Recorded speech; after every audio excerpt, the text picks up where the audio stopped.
Moving on to the Famitsu interview on 7.2. So it's that time of the patch cycle where Yoshi-P goes on the media tour to hype up the next patch. This article is from FAMITSU. As is tradition when I post her paraphrases of machine translation, so take it with a grain of salt. Well, it's the best I got right now. There was a positive impact in terms of new returning 11 players to 11 after the 7.1 alliance raid. Oh.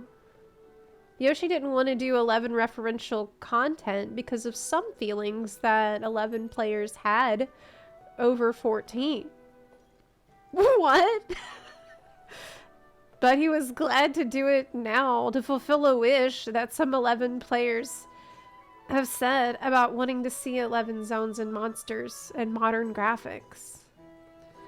Personal note, it's not so common anymore, but go to certain subsections and corners of 11 fandom and you'll find people, even in the West, that hate 14 Yoshi-P for abandoning 11.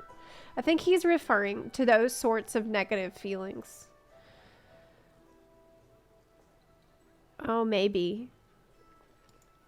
I mean, that is really weird. Did you expect him to work on one game for the rest of his entire life? He's one guy. Like, I feel like that's kind of, it's possessive and it's weird to have like a hate towards him for having a career that goes from one game to the next one. That's not normal. Can't really blame Yoshi-P for being weirded out about that. Chaotic was the first patch of 7.x's approach to more group content. More people played it than expected, and those who cleared it said it was fun. Yeah, I've heard that. My friend Lamatod did Chaotic, and he told me that it was a lot of fun. And maybe at another date or another time, I'll give it a try. I'm just not interested in rating content right now at all. I don't really want to do that, but it's possible that in the future I'll want to do it because everyone says that it was fun. So if you're interested, you might want to give it a try too. If you're in the mood for that.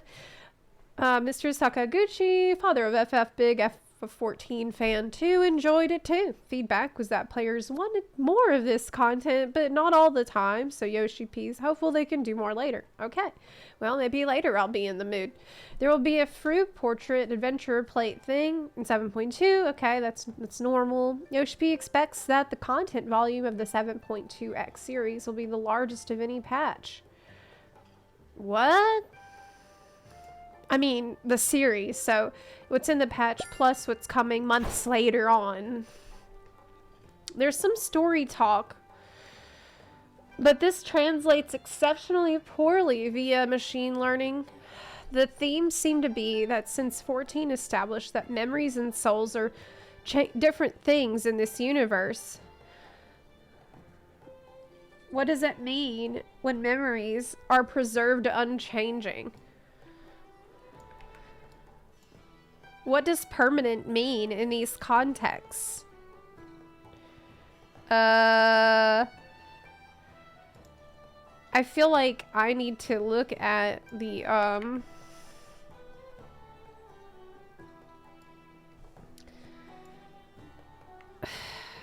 actual interview itself, but I don't speak Japanese, so maybe someone who does speak Japanese needs to look at it because that sounds like a complicated subject. And yeah, 'cause it is true that the existing lore does establish a distinction between memory and souls. There's soul ether, there's memory ether, and there's the corporeal ether.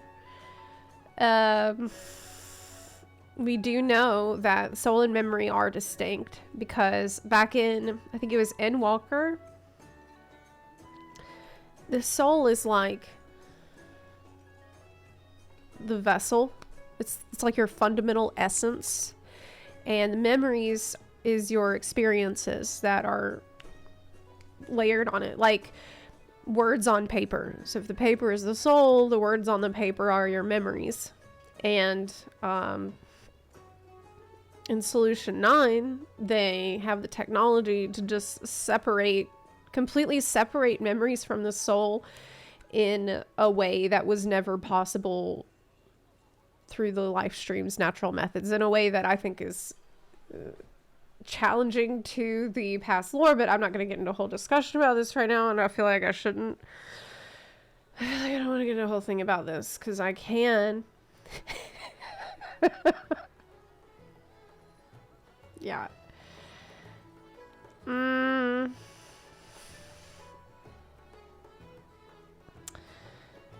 thinking about this.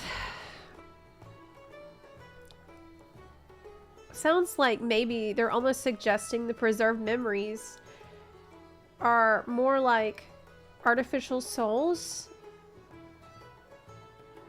and discussing the difference. But it couldn't be, because like memories that are just preserved and unchanging, how can you say that that's alive if it doesn't grow or change or alter? Like, new experiences don't change it at all. Like, I don't know. This is something I would need to think about. Let's just move on. Let's just move on. I don't even want to open this can of worms right now. Yeah. I don't think I want to get into it, because the story has been, frankly, a disaster, and I doubt that this is going to be handled with any nuance at all. Like, I'm sorry. But I have zero faith that they're going to handle this in a way that respects the past treatment of these issues in the lore. In contrast, the Exploration Zone story will be a straightforward fantasy story. All right, that sounds like a good direction then. That sounds like it might be better. They used to do trial series as a distinct thing so that people could go do a trial right away. But feel that it's easier to create MSQ excitement when the trial is tied to it. So that's why there's no trial series anymore.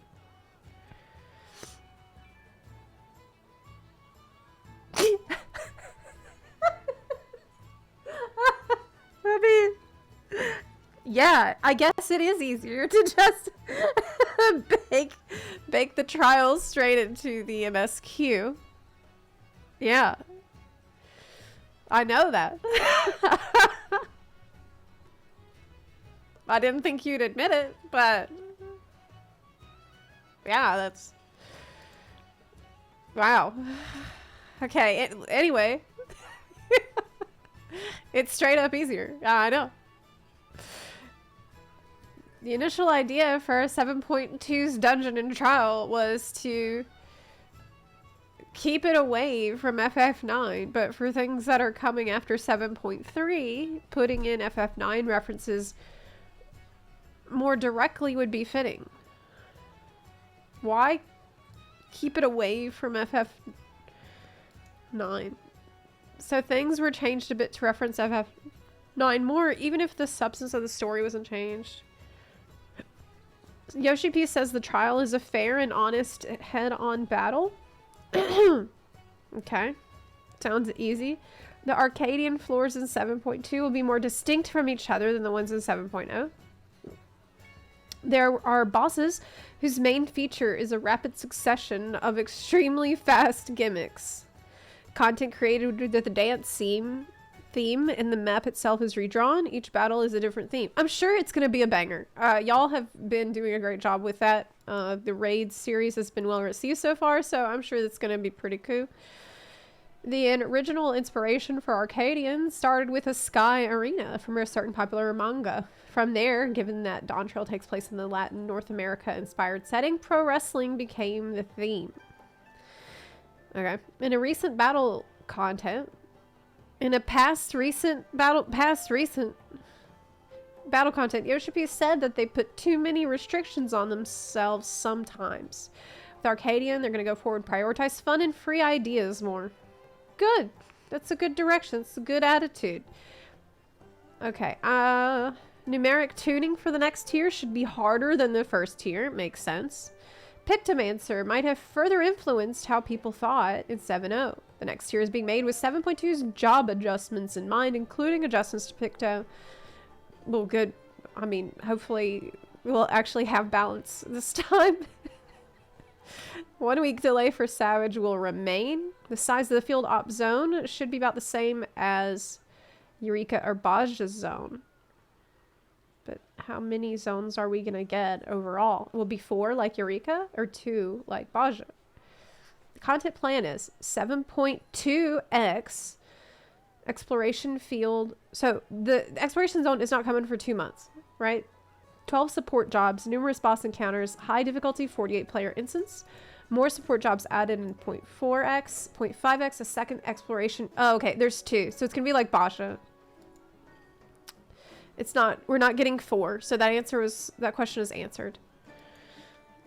I don't know if this is the right call personally, but like, I think Baja, I think Eureka had a better format of putting the big 52 player raid at the end of the 4 zones, because it gave you something to like build up to and to work towards, and so it felt epic and exciting when you finally got there.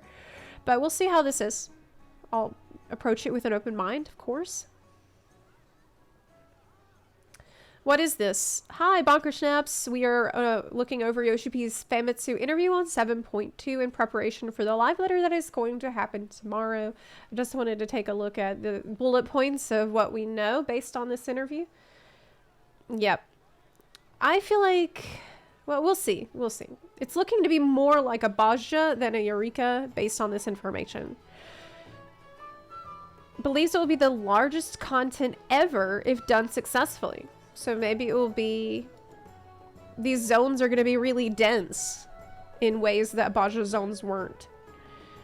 Individual support job levels to grind. Weapon strengthening, armor acquisition, so relic stuff, I assume. Once you're maxed out, you'll feel a difference in power compared to when you started. More like Eureka scaling. Cool. Patch 7.3 is focused around a deep dungeon and other content, so no field operation content then. Okay, new deep dungeon.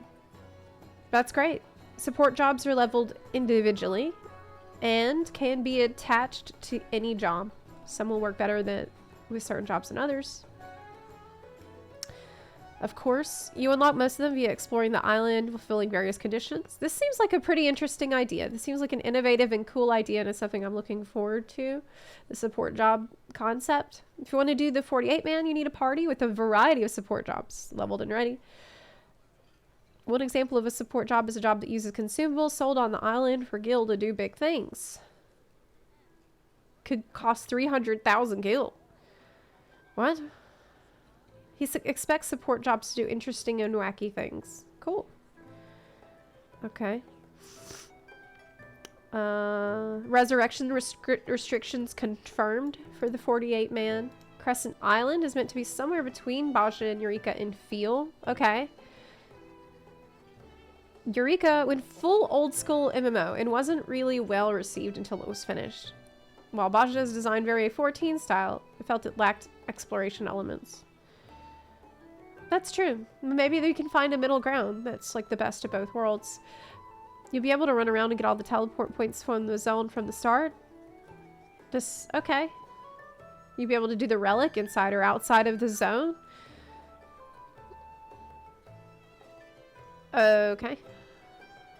So, we'll see how severe that grind is.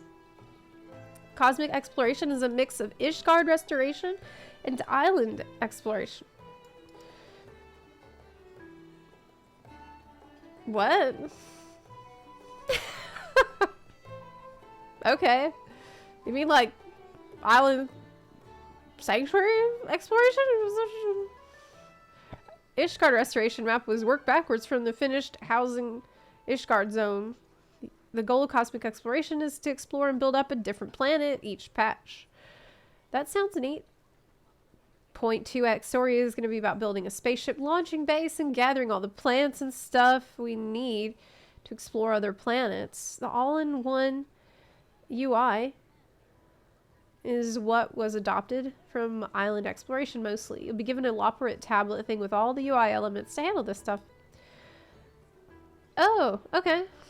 The tablet gives missions that everyone then does together. In addition, there's individual missions and large-scale events. There's a sort of Baja Duel-esque system to some of these. You can exchange tokens to get a ticket to get into a lottery to be chosen to use a special robot for some events.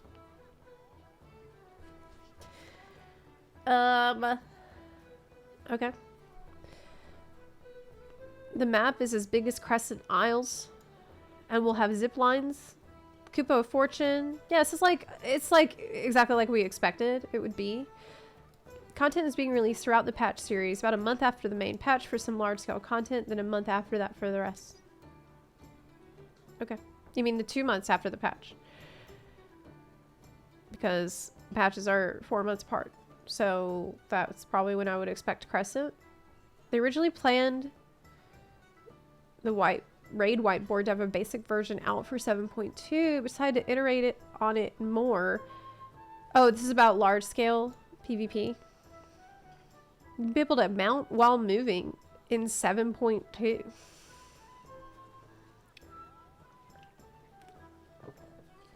Cool. If you sprint in a city safe area, you'll get a jog status.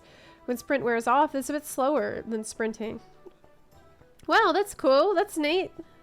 There's a lot I just dash dancer. There's a lot they can't say about 7.3 yet, but he believes it'll be full of surprises. Okay.